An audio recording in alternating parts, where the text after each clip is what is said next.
Doctor en psicología por la Universidad de Pensilvania, Martin Seligman, uno de los grandes psicólogos en Estados Unidos, psicología positiva y psicología prospectiva, la que mira hacia el futuro, y un crítico del psicoanálisis que dice que no tiene ninguna base científica y que la Argentina es el único país varado en ese territorio. Ahora en la repregunta.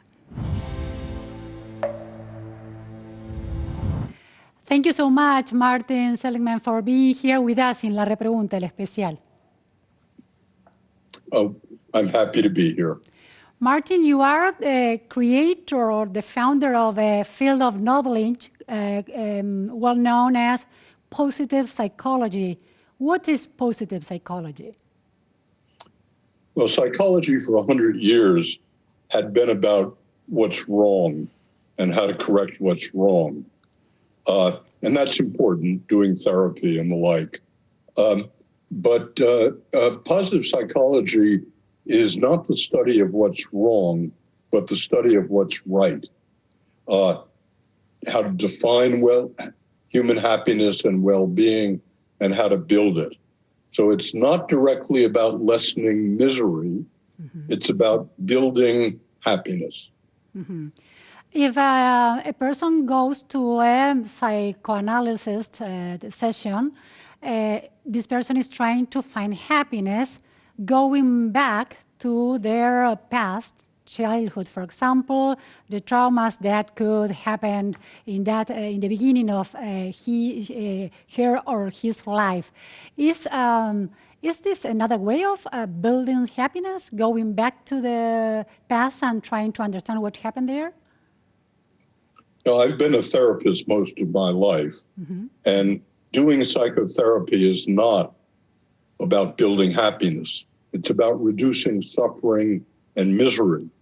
And one of the striking things I found out as a therapist was if we did good work and I helped her get rid of almost all of her sadness, mm-hmm. all of her anxiety, all of her anger, did I get a happy person? And the answer is I never did. What I got was an empty person.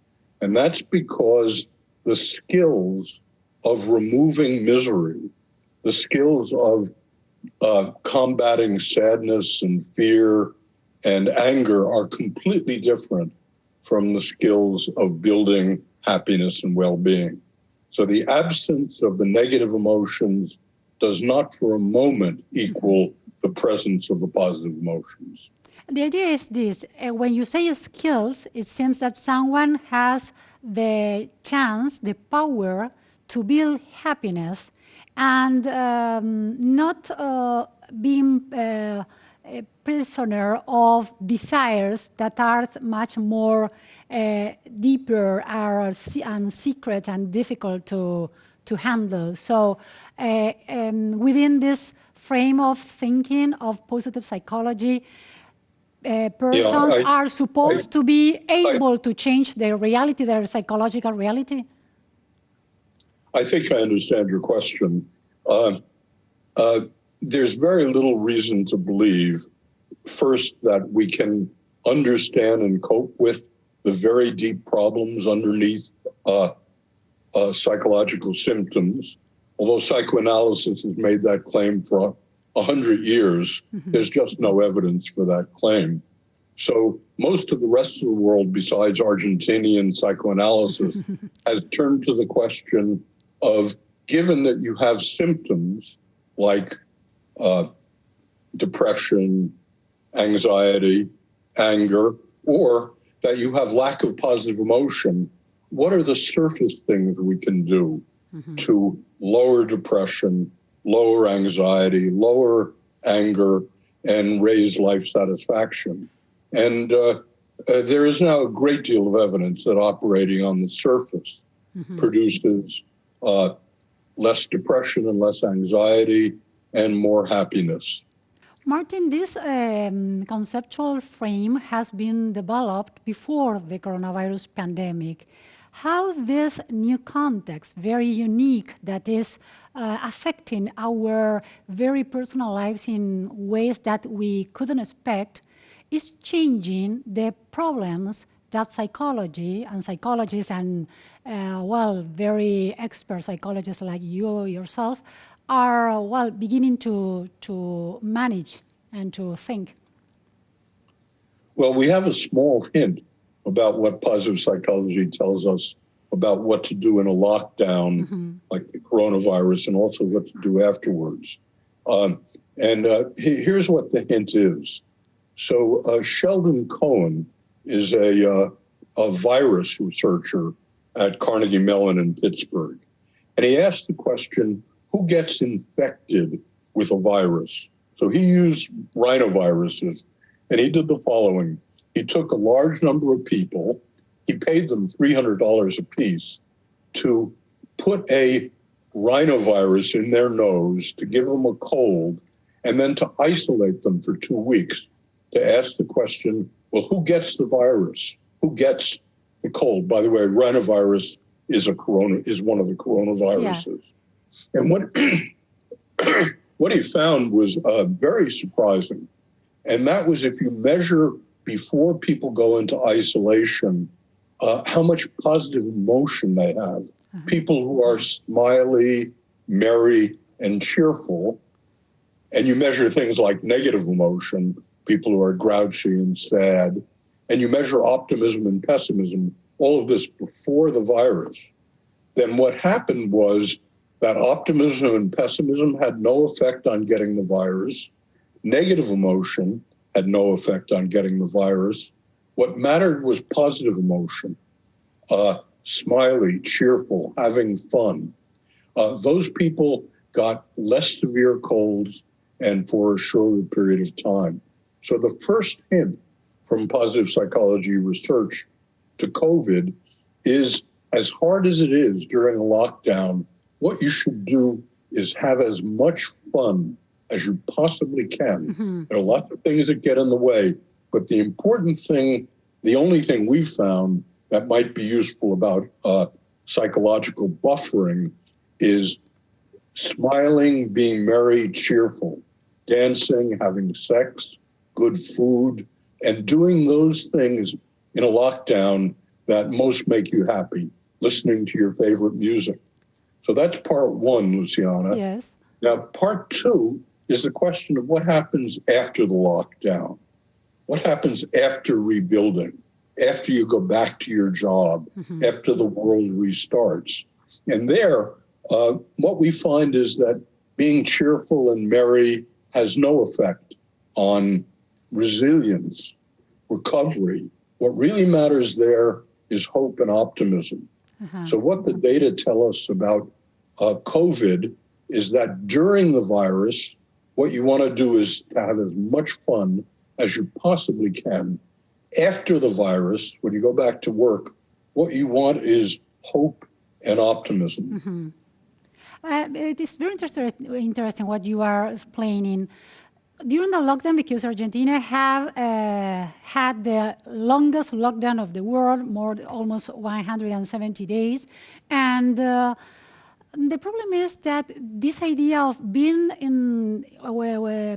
over the months under this lockdown and have to be merry or have to be happy, it seems unrealistic for many people that began to feel depressed. So how you equalize feeling depressed and how to, if you are depressed, you have no the will to be happy or to feel merry. So how do you manage this during the lockdown like this? There really are two different things here.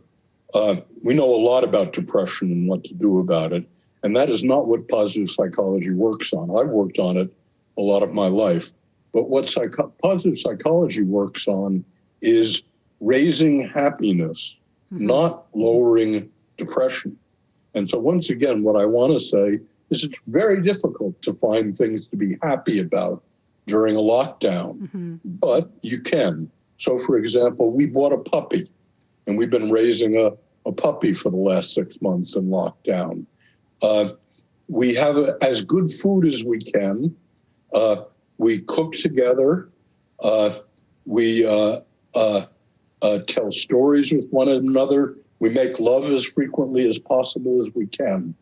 So what you have to do during a lockdown, from my point of view, is not the question of relieving depression.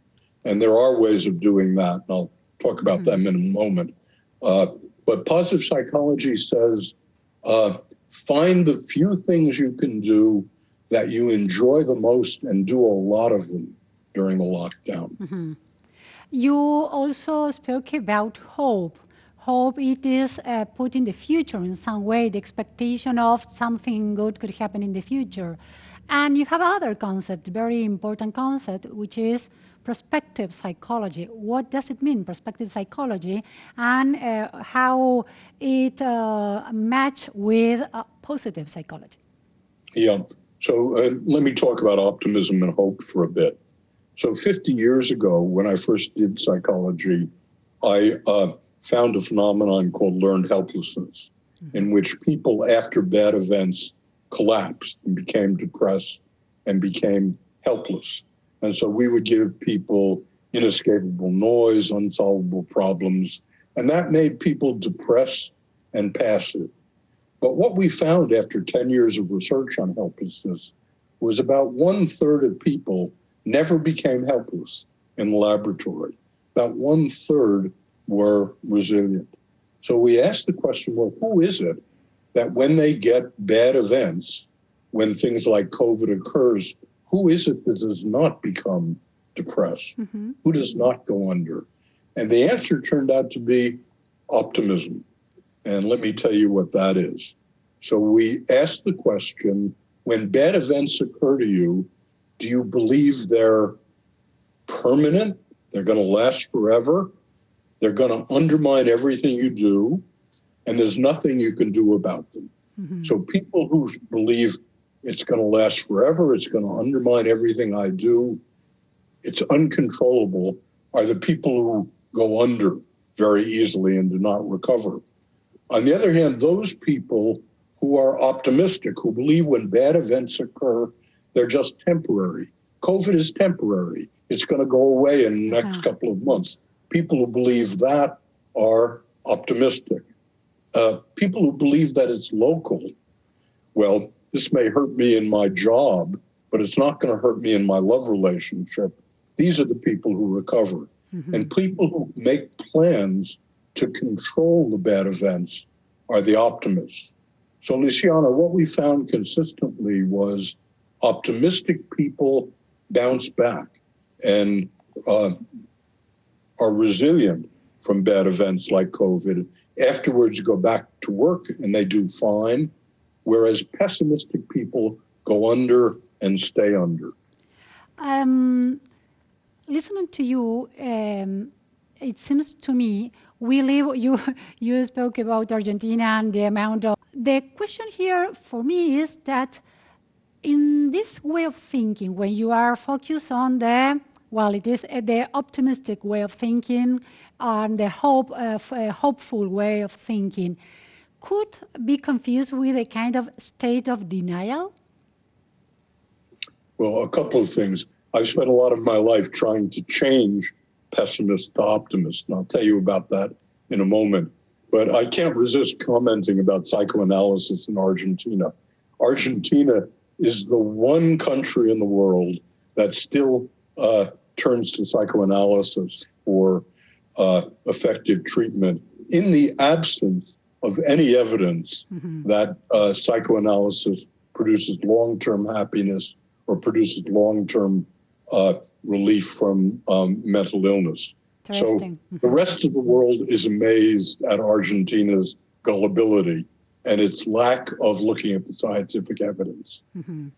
Well, the notion of denial implies that we somehow know what the reality is here, as opposed to the fact that we merely know how we think about the reality.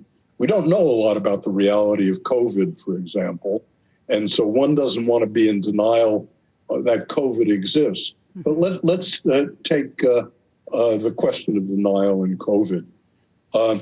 You could believe, if you're a pessimist, that COVID is here to stay. It's going to ruin your life. It's going to ruin your love life. It's going to ruin your work life. It's going to ruin your hobby. You can believe it's permanent. and you can believe there's not a damn thing you can do about it. That's what a pessimist thinks. An optimist, on the other hand, believes that COVID is going away. It's temporary. It can hurt your job life, but once it's done, you can go back to work and do well. And there are plenty of things you can do to lower the probability that you get the virus, lockdown, for example. So the question is, what's the reality here? Well, we don't know what the reality is here. We don't know what we're denying. So the question is how you interpret it. And the important thing is that the pessimistic interpretation leads to depression, fragility, and lack of recovery. The optimistic interpretation leads to absence of depression, lower anxiety, and better recovery. Optimism and pessimism is also determined and unlimited, the chance of changing it by the context, by real context? Well, you and I don't have much control over the real world here. So we don't have much, there's not much that you or I can do about unemployment and reemployment. And by the way, Argentina and the United States, in spite of economic differences, are both doing quite poorly in COVID. Yes. So I don't think the United States is a pretty picture at all. So I think we're facing a very similar situation to Argentina. But what we can control is the way we think about our lives. And what positive psychology tells us, everything else being equal, the things we can't control, like unemployment, we can control and we can argue against in our mind the most pessimistic interpretations of COVID on our future. Because we know that people who make the most pessimistic interpretations are the people who are going to be more depressed, more anxious, and less likely to recover when COVID goes. So in general, people who are in bad situations like COVID,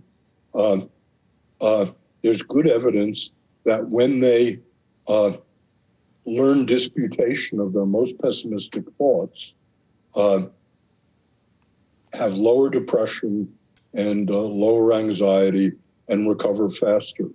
COVID is a bad thing, but it's not particularly worse than unemployment or being rejected by someone you love.